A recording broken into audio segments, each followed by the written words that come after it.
Rebonjour. Oh là, vous êtes de travers les amis. Yes. Rebonjour, je vous reprends ici en groupe privé un petit peu pour vous montrer le façonnage de mes beignets. Donc ça vient juste de sonner, là mon minuteur des 40 minutes. Je fais de la bouche comme ça parce que ma toile est positionnée, j'ai positionné ma roule patte pour donc procéder au façonnage, ce qui fait qu'une fois qu'elle est positionnée, ça ne bouge plus, c'est formidable. Ok, ma toile nickel. Je vous laisse le temps d'arriver pour procéder au façonnage. Moi, regardez ça, bien levé, c'est super. Je vais pouvoir le sortir de mon petit pétrin. Je vous laisse le temps d'arriver. Je le sors tranquillement de mon pétrin. Tac.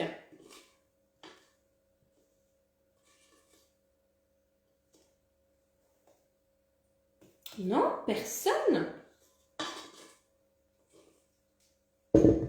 Ma petite spatule, rebonjour, rebonjour, je vous prends en privé pour procéder au façonnage. Voilà, je viens d'ouvrir mon minuteur vient de sonner.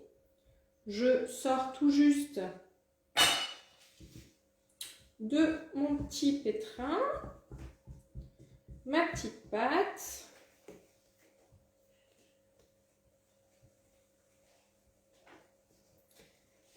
J'ai les enfants qui se réveillent de la sieste, ça sent la gourmandise. C'est pas encore cuit. Tac, où en êtes-vous de votre côté? Salut Nelly, t'en es où? Est-ce que ça vient lever de ton côté? L'astuce du four, ça aide pas mal. Ça va pas être comme une pâte à brioche qui va avoir pété le plafond. Hein.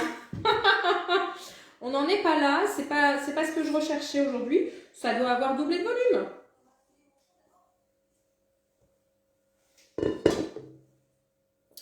Je suis pas hyper centrée, je vais décaler ma pâte. Que vous puissiez me voir. Tac. Alors, c'est une pâte, vous allez voir la texture, elle est hyper collante. C'est pas grave, c'est normal. On va fariner.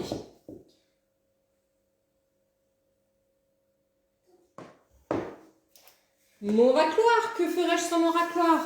Ça a très bien levé, super. Donc on y va, vous prenez, si vous n'avez pas la roule pâte, prenez une toile de cuisson, ça fera l'affaire. Là, le but, c'est que ce soit quelque chose que ça n'attache pas, d'anti-adhérent. Sinon, vous allez galérer clairement. Avec le petit racloir, youp, on dégaze. On y va de bon cœur. Alors, ce petit racloir, c'est un ustensile tout simple qui ne vaut pas très cher. Et je trouve qu'il est d'une utilité. Il a un côté hyper pratique. Vous voyez là, je fais juste dégazer. Je remets un petit peu de farine pour pas que ça colle de trop. Légèrement.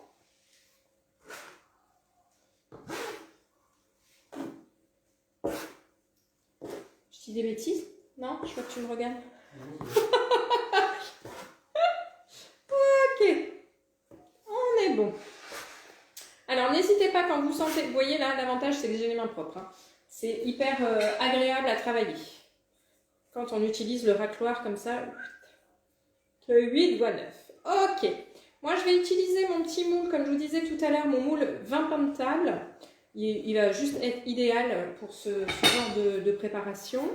Si ça colle de trop, n'hésitez pas à rajouter une petite cuillère à soupe de farine.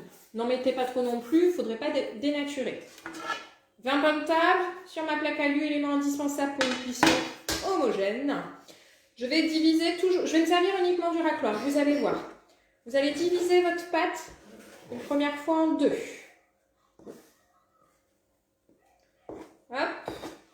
Et chaque moitié de pâte en 10. Hop, 5. Comme ça, hein, grossièrement. Si ça vous rassure, pesez. Moi, ça ne me rassure pas. Voilà, je le fais comme ça. Une fois que j'ai divisé, un petit peu de farine. Et très rapidement, est-ce que c'est bon de votre côté? Sur la division. Alors, vous voyez, je fais une bouche, je mets mes soudures en dessous. Très rapidement, pour ne pas que ça me colle sur les doigts.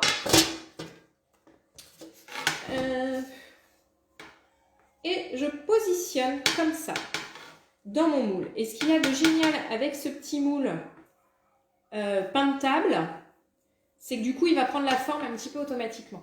J'ai pas à trop travailler. Donc Laura, de votre côté, avec le racloir. Alors, c'est vrai que si vous n'avez pas le petit racloir, vous risquez de peut-être un petit peu galérer. Je remonte, je mets les soudures en dessous, je travaille, je façonne, ouais, pas hésiter à fariner un petit peu, soudure en dessous, paf, je pose dans le moule, que ce soit le moule 20 pain de table, le moule, vous m'avez dit, à muffin que vous utilisiez, super, soudure en dessous, je pose. Voilà, et en fait, le moule va faire mon rond tout seul, quoi. Une fois que je pose, je fais pas que poser, je tasse, mais alors légèrement pour lui donner la forme.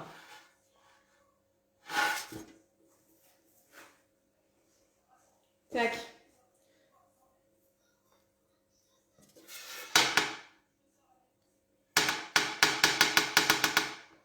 Voilà. C'est chouette, hein? Hop. Je roule à nouveau dans la farine. Et je coupe en 5.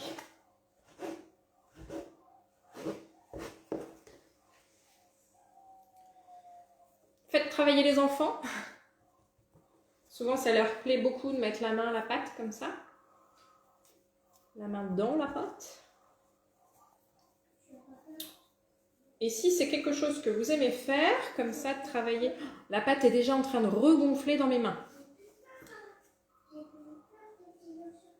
Il faut façonner assez rapidement, hein, parce que là, la pâte, comme je vous le disais, elle est déjà en train de continuer de gonfler.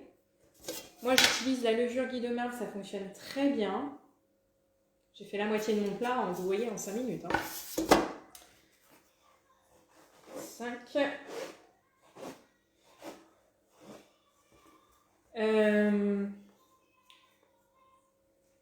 Qu'est-ce que je voulais dire? Oui, si vous aimez comme ça travailler la pâte, c'est un petit peu ce qu'on va faire encore vendredi pour notre apéro, tous ensemble, avec les pizza buns. C'est hyper facile et c'est hyper moelleux, vous verrez, on va se régaler. Tac.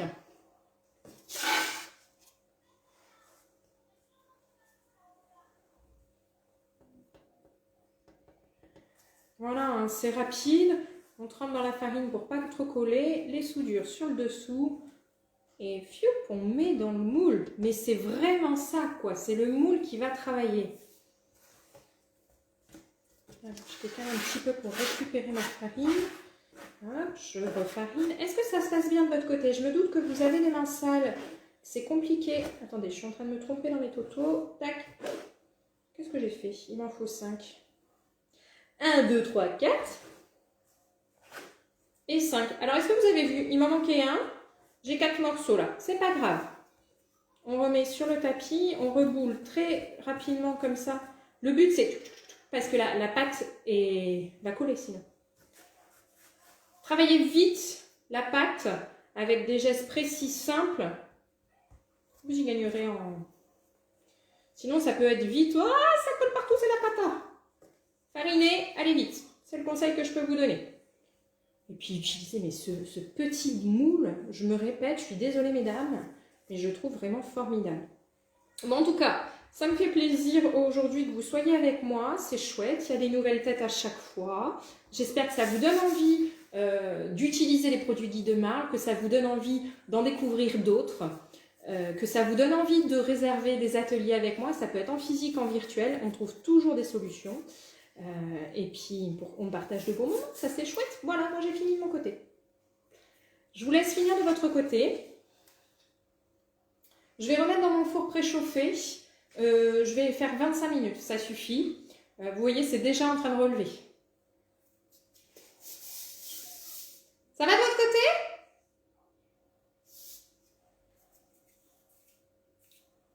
Je vais me laver les mains, je vous laisse le temps de me répondre comme ça.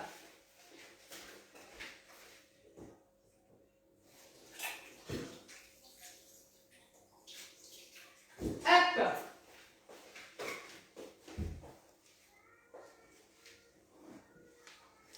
Alors j'entends ma petite Joséphine. Maman, maman. Donc je crois que je suis demandée par la 8.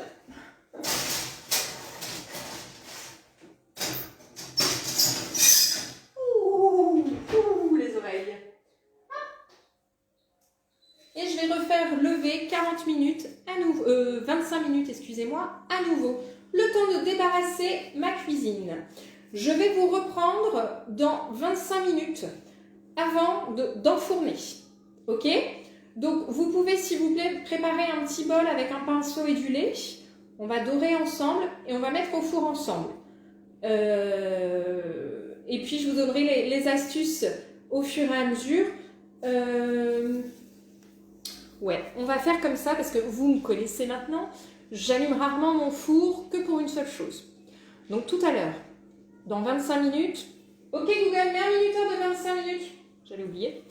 Dans 25 minutes, okay, 25 minutes, on va dorer avec du lait et on va mettre au four. Après, quand on le sortira du four, on va attendre que ça tiédisse légèrement. Et il va y avoir une technique pour que le beignet reste bien moelleux. Je crois que c'est ce qui fait toute la différence. On va préparer un bol d'eau froide et un petit peu de sucre en poudre dans une assiette creuse. Voilà, on va le faire ensemble. Pendant le temps de cuisson, moi je vais préparer le repas du soir. Je vais faire un croque-tablette parce qu'on adore ça, parce que c'est rapide, parce que c'est simple, parce que ça se fait bien. Donc si de votre côté vous voulez en même temps que moi tout à l'heure préparer votre repas de ce soir, je vous laisse préparer du pain de mie, il en faut 8 tranches, toujours la base du croque-tablette, 8 tranches, 2 œufs et 20 centilitres. Lait, crème, à vous de voir ce que vous avez. Moi aujourd'hui, je vais le faire avec une fondue de poireaux.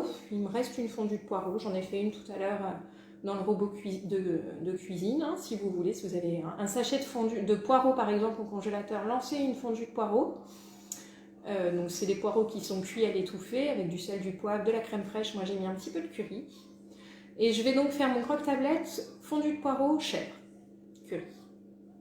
Tout simplement. Est-ce que ça vous intéresse qu'on le fasse ensemble tout à l'heure? De toute façon, moi je le ferai. Comme ça, comme mon four va être allumé, ça va me permettre d'utiliser la chaleur de mon four. Et puis en même temps, on va pouvoir faire nos petits beignets et les customiser. Le sucre, vous verrez, prévoyez peut-être des spéculoos écrasés. Ça peut être pas mal, hein? On se retrouve dans 25 minutes, je vous laisse ranger la cuisine, laver le petit cul de poule. Et puis on voit ça ensemble. Bon courage, à tout à l'heure.